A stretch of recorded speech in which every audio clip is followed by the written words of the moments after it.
Hello, my name is Eric Girard, and I'm the CEO of Girard Training Solutions.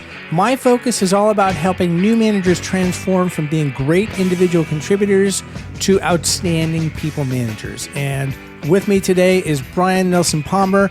Brian, who are you? Thank you so much, Eric. And I'm Brian Nelson Palmer. I am the founder of Productivity Gladiator. And similar to you, I teach personal, practical productivity skills. And my target audience is recently promoted office people managers. So if you're managing a team, how do we get you more productive to get all of the things done and not be overwhelmed? And so I've been doing this for years and years. I've got a whole training school and session and curriculum that we follow. And I'm so passionate about this thing. And today, the whole reason for that is because today, Eric, what are we doing, man? Let's debate. We are going to have a slapdown. So the whole idea, we are going to have a productivity slapdown. If you listen to me for any length of time at all, you know that I am passionate about productivity. In addition to making new managers successful, I also think that new managers and everybody ought to be productive and effective and efficient.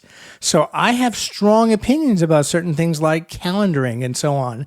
Brian also has strong opinions.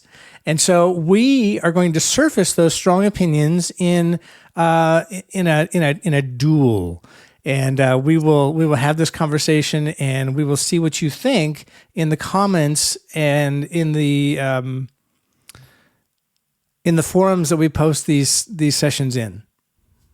Absolutely. Want to hear your thoughts, because Eric and I straight up disagree. Like, we were talking the other day, and it's like, you know what? I totally disagree with you, dude. No, it shouldn't be that way. It should be this way. And we found 5 topics that are exactly things that we are on opposite ends of the spectrum. So now we want to get you in on this. What do you think? And I'm going to share my side. He's going to share his side. So let's debate these things. So Eric, what do we got, man? What's first? Well, I'll tell you what, why don't you run down the list of topics, and then we will cruise through from top to bottom. That's very organized. All right. 5 things we're going to talk about. First, do you put your tasks on your calendar, or do you put it somewhere else, like on a to-do list? We've got different thoughts. Second, do you plan out every hour of the day, or do you leave open space in your calendar? Is it all about planning more of the day? Third, are you an early riser and an early gym person, or a late riser, a later gym person? Fourth one, meditation. Do you meditate? Do you not meditate? Is it good? Is it not good? Eric and I disagree. And the last one, the 5th one, let's talk about Amazon Subscribe and Save, because subscriptions and getting your stuff delivered automatically, I think one thing, he thinks another. So game on. Let's talk about those. All right, game on. What's our first prompt again, please, sir? You put your tasks on a calendar, or do you put everything on the calendar? So, Eric, I know you're a calendar guy, and I totally disagree. I do not think you put tasks on a calendar. So talk about that. I am absolutely a calendar guy. My motto is, if it's on the calendar, it gets done. And so if you were to look at my calendar today, actually today is Friday, so it's a pretty light day. But for example, looking at any other day this week, you will see a reminder to get into social media, to meditate, to go to a class and teach a class, to call a friend for his birthday, to study for an event that's coming up. So it's all in my calendar. My calendar is my task list.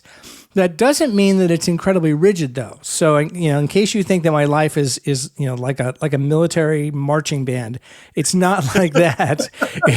There's definitely room for things to move. And no offense to the military marching band guys out there, but yes. Well, I'm just saying. I was reaching. I was grasping. Yeah.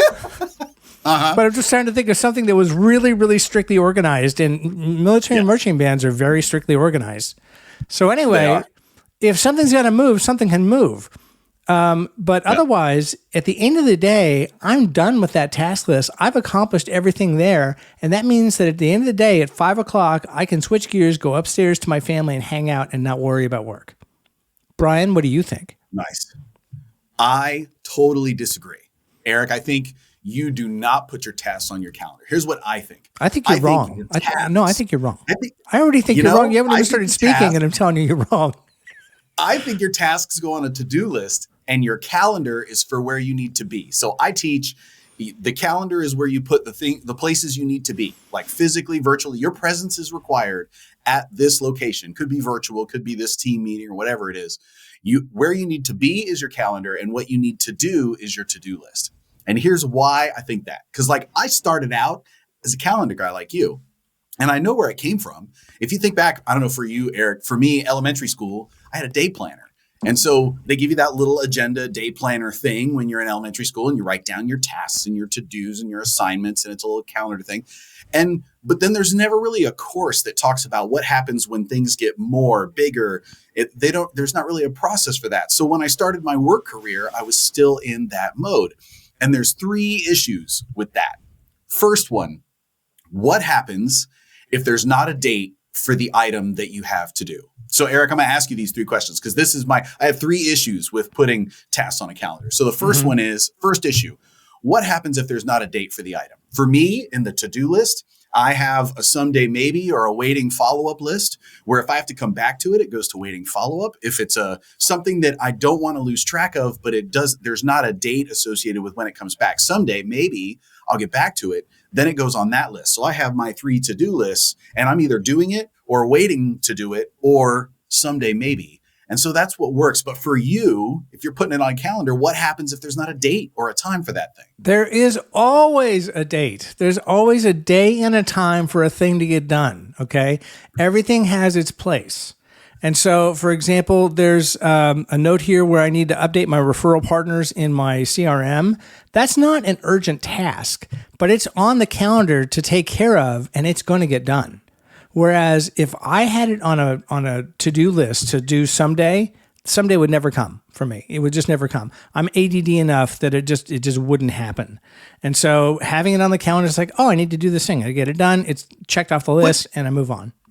But Eric, how big is that? There's got to be a huge thing. I don't know about you. For me, I've got a whole bunch of things that are someday maybe kind of things that are just, I don't need to get to them right now, but at some point it's going to be important or I'm going to come back to it. So my actual to-do list that I could do right now is reasonable size. My waiting follow-up list on things I have to come back to that I can't do right now is a pretty significant list, but I can't touch it right now. So it's fine.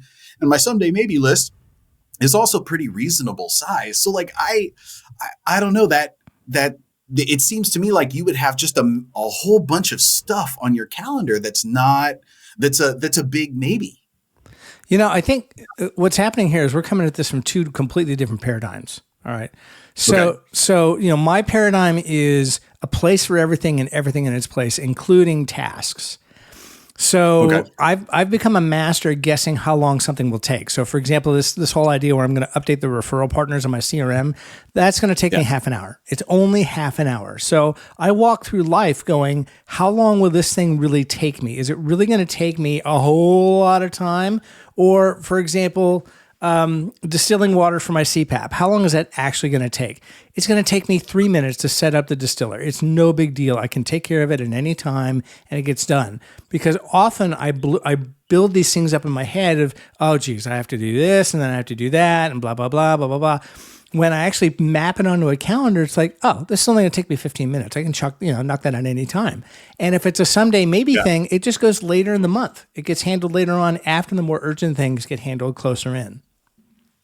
Got it. So, but then Eric, you're going to be moving these things around all the time. Like if updating your CRM is something you need to do, but then another task comes in that is more important or more urgent than that, then you're going to have to move. You're like constantly moving things around. Do you have tasks that just go from day to day? You've punted them and then punted them again and punted them again because other stuff comes up?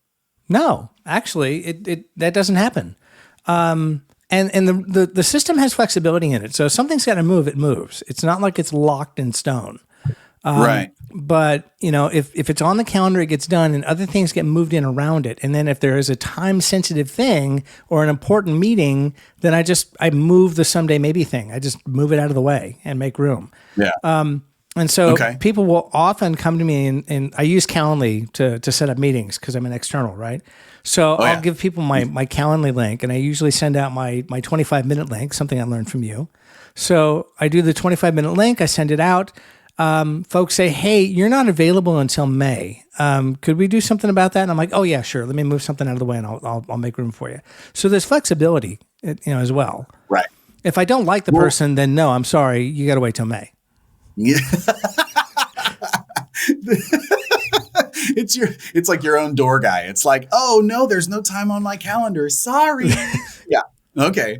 So then hold on. So that's issue number one, was that what happens if there's not a date for that item? And I have things in my world that don't necessarily have a date or a time that they have to be done. And so I'm able to constantly be reprioritizing, but it just happens all on the list and I don't have to move things around. So that's issue number one for me. But issue number two is it doesn't scale. And here's what I mean by that. I used to put tasks on my to-do list, and I've seen some people, you listening might be this person who puts a list of tasks at the top of your day. So you've got one day item that has all of the things you're trying to do that day or something.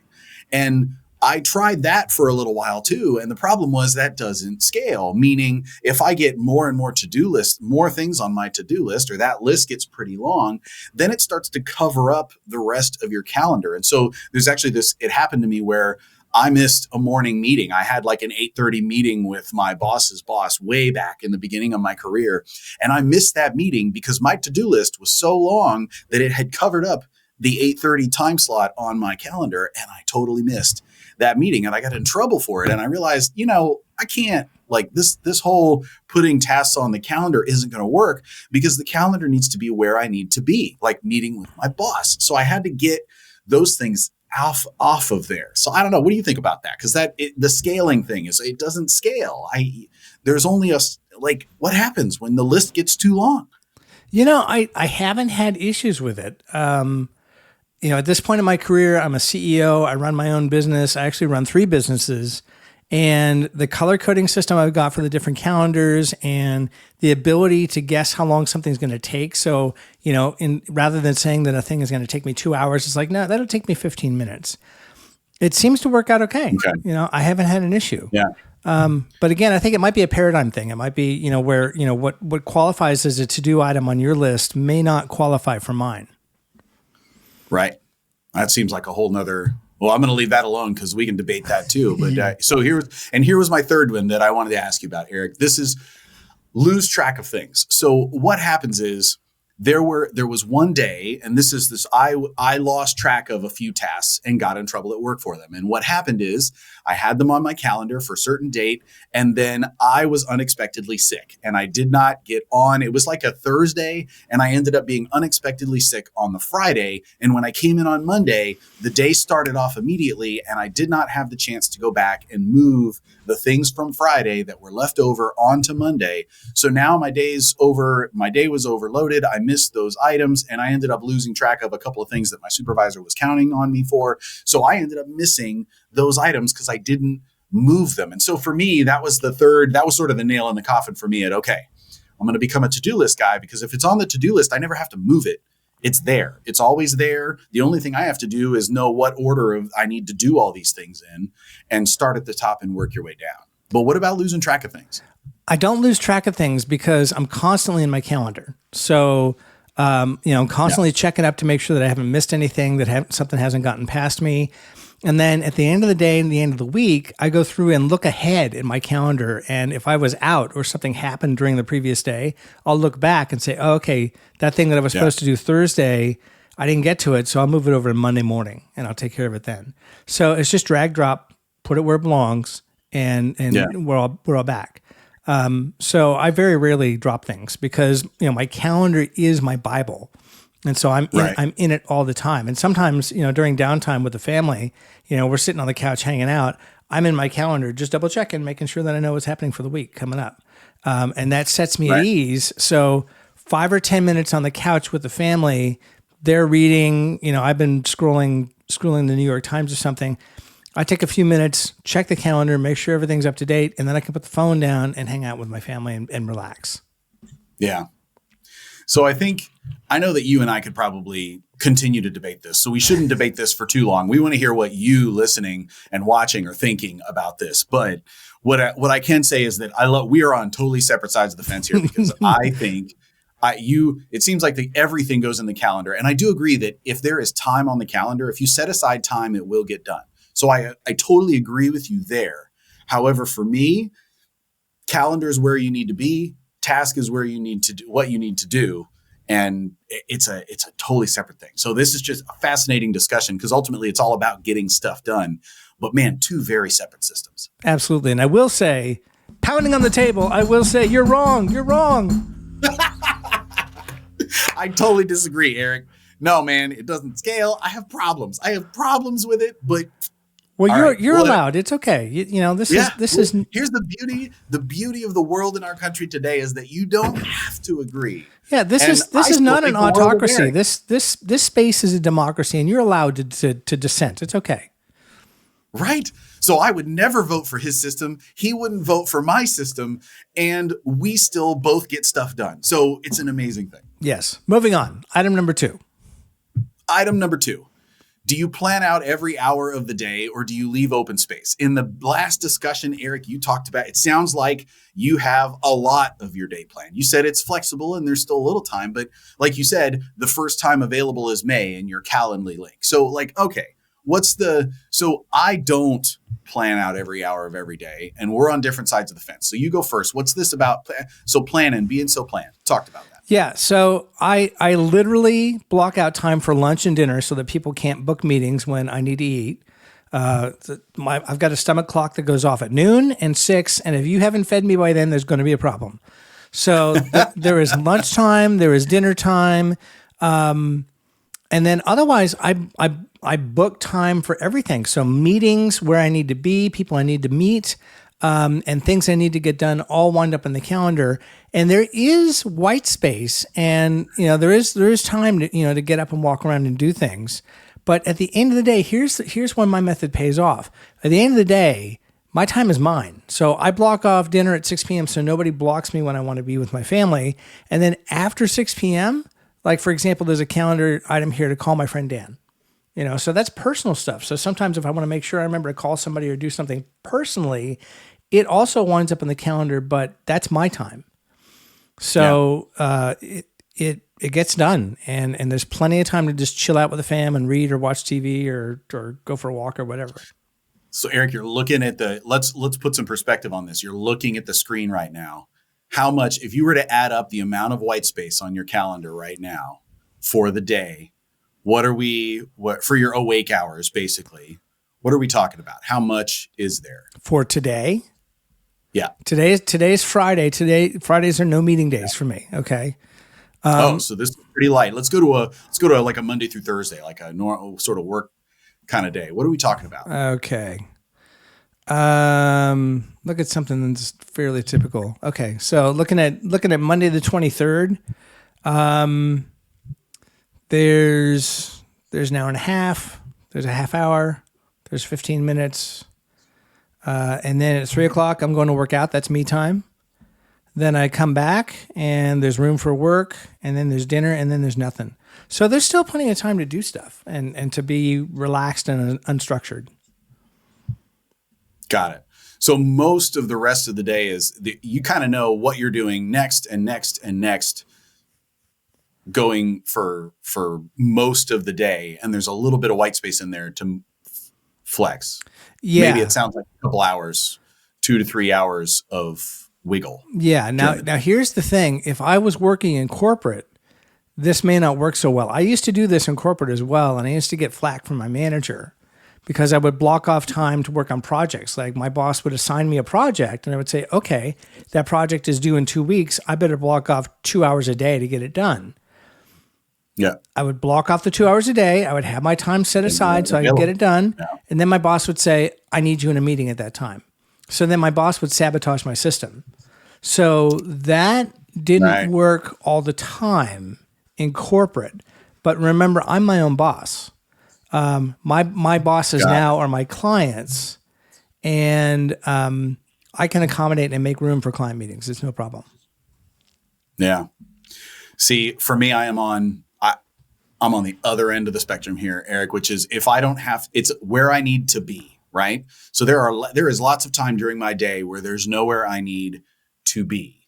And you're right, some days are busier than others. And I do have like Tuesday, Wednesday, Thursday are generally meeting days, and there's a lot going on and it's back to back. And so there are days where from the morning through the evening, there's probably not a lot of white space because there's a lot of places I need to be. But for the most part in my calendar, there is a lot of white space, and the white space is still productive time. That's where our difference. I have mine on the to-do list. So if it's not a meeting time, then I am working on these things, and here's what I'm working on next. But there is, if I am able to physically, if my presence needs to be there, then I can do those things. And so that's, for me, that's where I believe that the calendar should only be where you need to be so that you can, where your brain needs to be, where your presence needs to be. And I think that there should be plenty of time where there's not anything on the calendar for that reason. So for me personally, I totally disagree, Eric. I think there should be lots of white space because that's when you get to function and you get to flow and you get to be you and do your thing.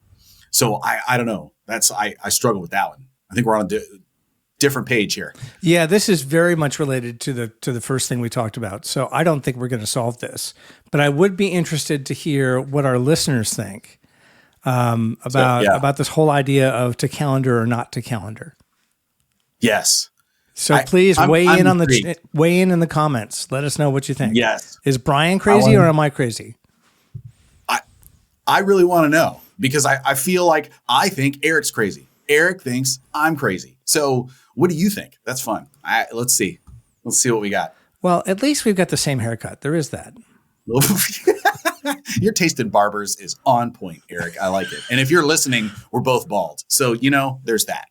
We got that in common, right? We do have a lot of things in common. But on these topics that we disagree on, let's go to the third one, Eric. Because the third one is early riser, early to the gym, early workout.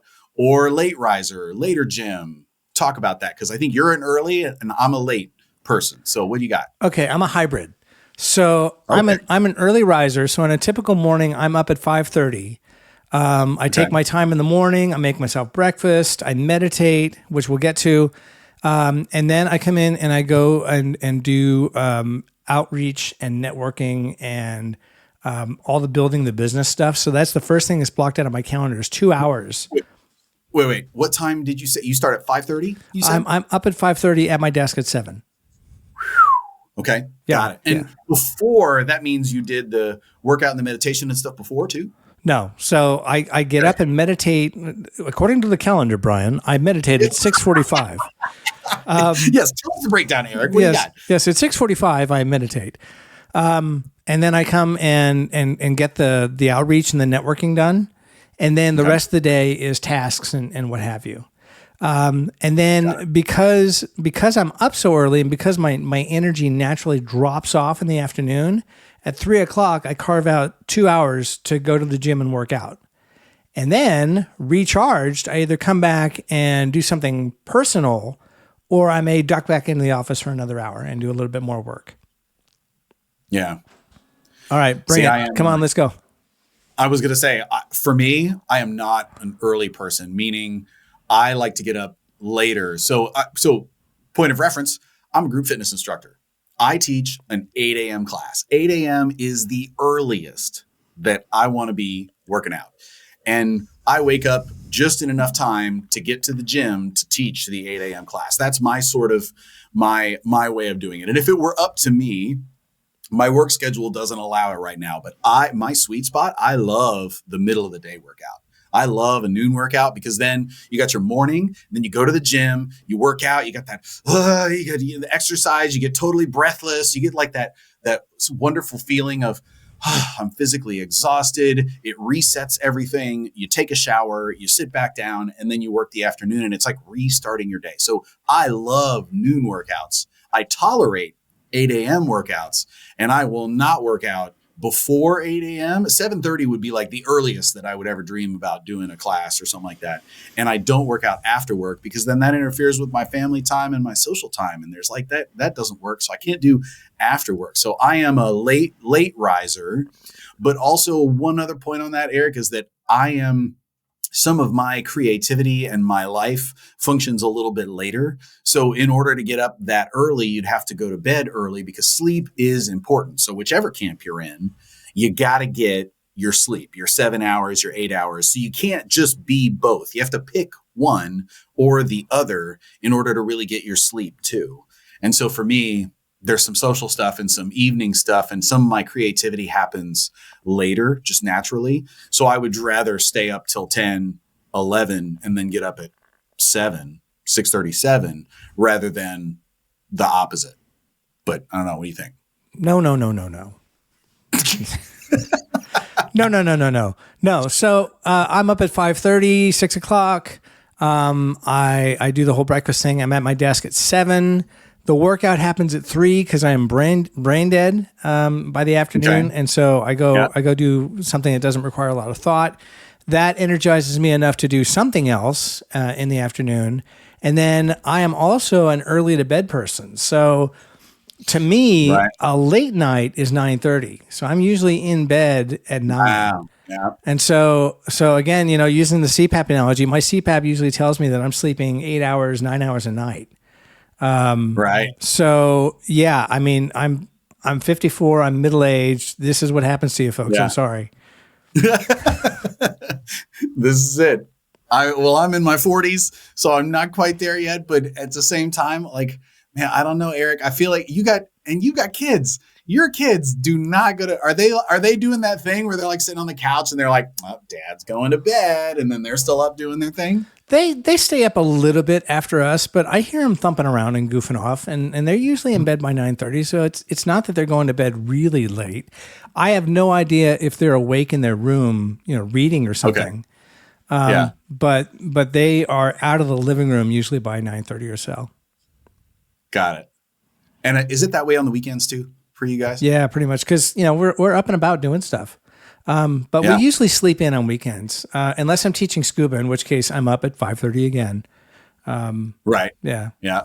God, see, now 5:30 is ridiculous, Eric. No way. There is nothing about 5:30 that I want any part of, dude. Oh, 6:30 at the absolute earliest, only if I have to get to an 8 o'clock class. And there's like, oh man, no way. Well, then you'll love this. You'll absolutely love this. My biggest and best client likes to have me teach classes at 6 a.m. because they're based in Iowa. So that's 8 a.m. for the 8 a.m. their time. That's 8 a.m. their time. And then they have a lot of folks who are East Coast or Europe. So 8 a.m. is a good time. 8 a.m. Central Time is a good time for them to start. So I'm up at 4:30 to work. Ooh, well, that's painful. That means you're going to bed at 7:30 on those nights. That's painful. That means a coffee IV for me. Yeah. Do what you got to do for the clients, man. I like it, man. I respect it, Eric, but hell no, I will not go that early in the morning. Like, nope, not if I can help it. Now, I will say if I had a client and it was a work thing that needed me up that early, you bet your keister that I would figure it out. But naturally, no way. In my regular life, no way. I do it because I really like and respect this client. I'm happy to do it for them. If there wasn't so much what the Chinese call guanxi, if there wasn't so much good feelings between us, I might push back a little bit. But I'm happy to do it. Got it. There you go. Well then next, let's talk about the next one, which is, we talked about meditating. So I'm not a big meditator. Let me take first on this one. Meditation is not my thing. I tried it. Let me just say, first off, before I say that I'm not, I did try it. I took a 10-day meditation thing. What's that, man? There was an app that came out that gives you like a 10-day intro or something. And Headspace. So I meditated for 10 days. Headspace. Exactly. I tried Headspace. I did the 10-day meditation. I got up every morning and I sat there and I meditated. And by the 6th or 7th day, what happened is I fell asleep meditating. And what meditating taught me is that meditation is excellent for me going back to sleep. So I will tell you right now that at 4 a.m. when I wake up and I can't go back to sleep because you use the bathroom or something, you go back to bed and you're trying to go to sleep and you can't go to sleep, I meditate and it works like a charm. I am out. It is like a superpower. If I meditate, I go to sleep. And that's not to say I understand the benefits of having nothing going on in your, like, quieting your mind. I think that's super important. But to me, my creativity and my flow is letting my brain just go with all of the thoughts that I'm having. And so I don't meditate during my conscious day when I'm at the regular times. I don't dig it. It's not for me. It's not my thing. And I know it's not for everybody. Maybe you listening aren't a meditator either, but I tried it. It's not my bag. Like, it's great for going to sleep. What do you got? I think you're missing out. I use Headspace. I've been kind of in and out, on and off with the whole meditation thing, and it took some experimenting. I actually was going to a live person where we were doing this thing over Zoom, and she was walking me through this thing, and she had tapes and CDs and things like that, like the practice was like half an hour long. That was too much. But I've been I've been experimenting with Headspace, and I found this one where it's just simply this very nice lady guiding you through taking 10 deep breaths, clearing your mind and taking 10 deep breaths in through your nose, out through your mouth. The whole thing takes 5 minutes. I've got the way my office is set up is I can dim all the lights and do all this cool stuff in here. And I've got a really nice rocking chair behind me. So I come down to the office after breakfast. I'm ready to go. I dim the lights. I do the 10 breaths. 5 minutes. I'm done. I'm centered. I'm ready to go to work. So for me, the trick is it can't be too long. So like a half-hour practice is just too much. Okay. But I would be interested someday in like going to a meditation retreat and learning how the yogis do it. That's not on the list. It's not on my calendar. It's not on the list. If it ain't on his calendar, it ain't getting done. You heard that. It's not going to get done. But someday maybe, and if it's important enough, it'll get on the calendar. But in the meantime, I find Headspace to be useful. It's not very expensive, and there's so many options. Many options in terms of guides, male, female, young and old, very short meditations, like just do 5 breaths, it takes 2.5 minutes all the way through to a week-long thing you can do. So I like it. I dig it. It helps me sort of get organized. And my big thing, as you've probably heard, my big thing these days is empathy and management. And one of the things that I teach in the empathy module is mindfulness and meditation. So I better practice what I preach. This is true. Eric, no way, man. It's not, here's the thing that now Headspace, the one thing that I did, I think I discovered with Headspace, and you're a regular user, so you can correct me if I'm wrong here, but I think I remember there were meditations you could do while you were washing the dishes or while you were doing chores around the house or something like that. Is that true? Am I misremembering that? I don't know. There probably is. There's a lot to it I haven't seen. Okay. So the thing that I'll say is clearing your mind or letting your mind just roam and wander. One of the things that was really helpful when I learned meditation was the concept of a thought coming in and then you letting it go and going back to center and where you were. And one of the things that happens for me is that some of my most creative thoughts, you ever been in the shower and you have all these great ideas in the shower, right? It's because your mind is just wandering. It's just doing its thing. That's almost like it's similar to meditation, but it's not. In that in meditation, you're trying to know thoughts, trying to quiet your mind. Whereas for me, I like to let it roam, let it play, let it whatever. So the only time I want it to quiet is 4 a.m. when I'm trying to get back to sleep. So man, meditation is just a helpful sleep tool for me. I am not a meditator. Not my thing. I respect your decision, but I feel bad for you. I think you're missing out. I will take your pity and I will give it right back to you for these things. Fine. Moving on. Funny. Where are we at? All right. Last one. Amazon Subscribe and Save. Oh my God. This is my love. Talk to me. What are your thoughts? Freaking hate it. Oh my God. So what are you talking about? Okay. You got me on this whole subscribe and save, right? Like I talked to you or I listened to one of your episodes and I'm like, oh, subscribe and save. It'll save you a bunch of time. Cool. So I put the spa chemicals on subscribe and save, the vitamins, some other household stuff I put on subscribe and save. And pretty soon I wound up with this stuff stacked around the house. The timing was all off.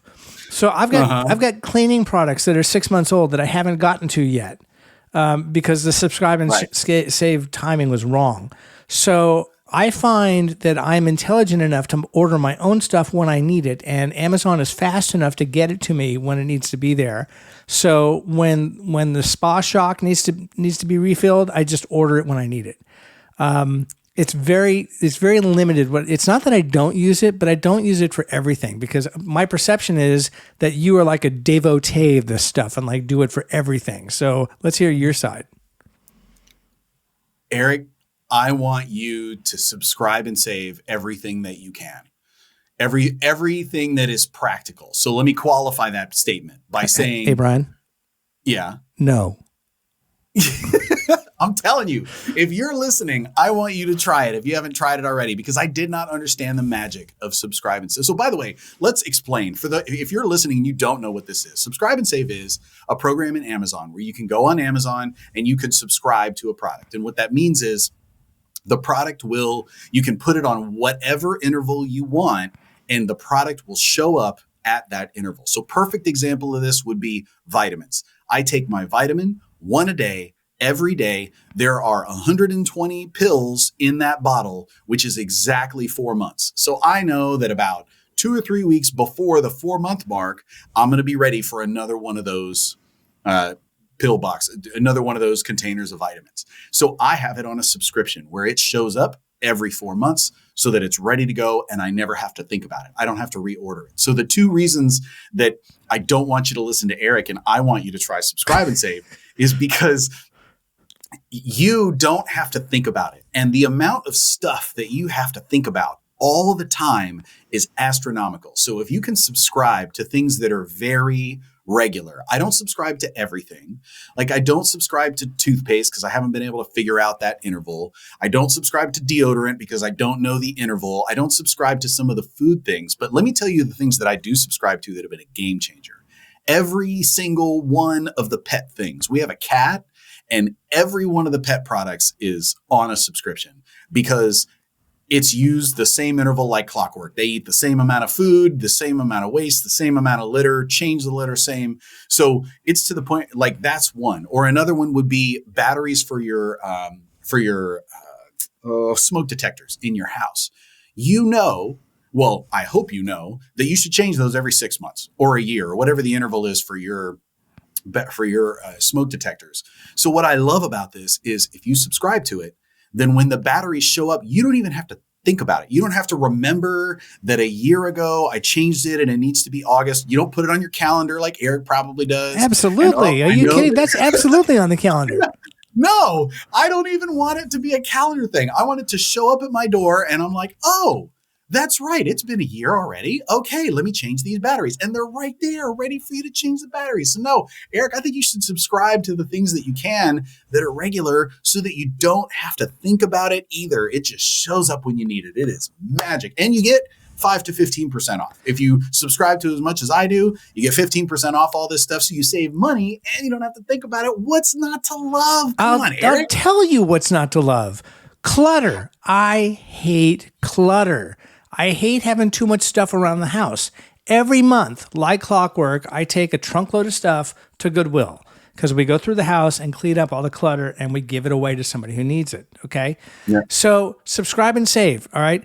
I did Mrs. Murphy's cleaning products, right? It was a 3-pack. Yeah. I said, great. Yeah. Send that to me every 3 months. Guess how many Mrs. Murphy's bottles I have now? Like 12 hanging around the house. They're cluttering up my... So what? You don't clean the house? What? Why aren't you using these shut things? up. So we have. Hold on, wait, Eric, hold on. Now, let me just share for you if you haven't done subscribe and save. The other thing you should know is that Amazon sends you an email a week and a half ahead with an interval that says these are the subscriptions coming up. And if you want to change them, you can. So I don't want you to think that if you subscribe that you are forced to take the product because you said you would a year ago or whatever it was. No, it's in the app. You can easily adjust. I don't need it yet. So if something does start stacking up, like Eric says, you can easily punt it, skip it, change the interval, and it notifies you ahead of time. So you're not like, I don't want you to think that you're forced, which is why I still think you should try it. But go ahead, Eric. What were you saying? I have vitamins in my downstairs bathroom on the shelf. I have vitamins lined up that's going to last us probably 3 months because Subscribe and Save keeps sending it. They won't stop. So I hate clutter. If it was me, we wouldn't go to Costco. I mean, Costco is really important, for things like toilet paper and paper towel and dishwasher detergent and things like that. But it means that there's a shelf in my garage dedicated to the big box and all that stuff. And all this stuff is just hanging around because you have to buy it in bulk. You have to buy it in quantity. I just wish there was a way to get just the roll of paper towel you need when you need it without having to buy 11 of its friends. Totally tracking with you on that. And I'll just say that if you want to subscribe to a smaller set of paper towels, you certainly could. And then you just would have to figure out the interval over time. So the other thing I'll say is... No, wait a minute. Didn't you just say you don't have to think about it? You did. You said you don't have to think about it. And now you're telling me I have to think. If you notice that you're starting to build up a backstock of these things like you're talking about, then you can look at, okay, when was the last time I ordered? And you can actually figure out, okay, what my interval was wrong. So one example of thing that I did Subscribe and Save wrong was the cat food. And so the cat food came in and it was like a 5-pound bag or something. And I said, all right, let's order it. And then I ended up, I think it was like a month or something, and the cat didn't eat 5 pounds. This is example numbers. And then they discontinued that quantity. And so I had to change it to a 10-pound bag, and I didn't change the interval. So I ended up with 3 10-pound bags of cat food. And by the way, I have a very, very small cat. So that amount of food is like a long, long interval of food. So I got that one wrong. However, when you get it, you adjust it. So there is a tweak that can happen if you need to over time. If you start ending up with 10 things of Mrs. Murphy's like Eric does, you either need to clean your house more, I'm just saying, or you should change the interval, bump it out a little bit, because now you only need it every 4 months or 5 months or whatever that is. So basically, Brian, I think you've just made my point. Thank you. Fair enough. Well, listen, I think that it is a game changer, and you should totally try subscription stuff. If you're a cat person or a pet person, it's not just Amazon. Chewy has this now. Walmart has the ability to subscribe to things. So that beauty of subscription is you don't even have to think about it. It will just show up for you. And for me, that little amount of time that you save not having to think about it, pull out your phone and order your spa chemicals like Eric does, I think that's a win. So I think you should do it. But at the same time, I do agree that it's not for everything, because none of our food is Subscribe and Save. It is for supplies, not food, because the food thing there's not a good interval for that. Yeah, I would eat way too much if food was on Subscribe and Save. If they put M&Ms on Subscribe and Save, I was just gonna say, right? If it was whatever your guilty pleasure is, and so it starts showing up every week, and I look at my wife and I'm like, well, there's another one coming, so I better eat this one, and then I just keep eating all these bad things for you because it's Amazon's fault, right? Like, yeah, I'm guiltless. I'm guiltless. Oh, that's fine. All right. Well, Eric, I appreciate it for you listening. Please, I want to know what you think, because I am totally on a different page from Eric about this stuff. And so I'm curious where you land on this spectrum of things, because, man, I just strongly disagree with his approach. So, and for the record, I just want to say that I feel like in our country today, if you strongly disagree, you have to be like enemies or something. And I just want to clarify that I strongly disagree with Eric, and I still love this guy. Like, man, he's a great dude. He gets all the stuff done. So like, we're allowed to disagree, and that's cool too. So you're allowed to disagree with us. So come disagree with us and tell us what you think. Yes. And in order to disagree on a Subscribe and Save basis, please subscribe to both of our shows. So you can do that in an Apple podcast. You can subscribe to the shows, and that way you get the goodness from both of us. Brian, thank you so much. This has been hilarious, and I hope that our listeners find it equally interesting and fun and thought-provoking. Right back at you, Eric. Thanks for a spirited discussion, and thanks for having different thoughts. Because I will say that having a different approach or different opinions only helps me evolve in my thoughts. Or it's helpful when you have a thought and somebody pokes holes in it, and you're able to go back and say, nope, I think this even more now, or it might change your mind. And God, who would have thought? So I love that we don't have the same perspective on this, and it only sets me in my ways even more on these things. So I appreciate you for that. Thanks, Eric. Yep. Thank you. And we'll see you all on the next one. Bye-bye.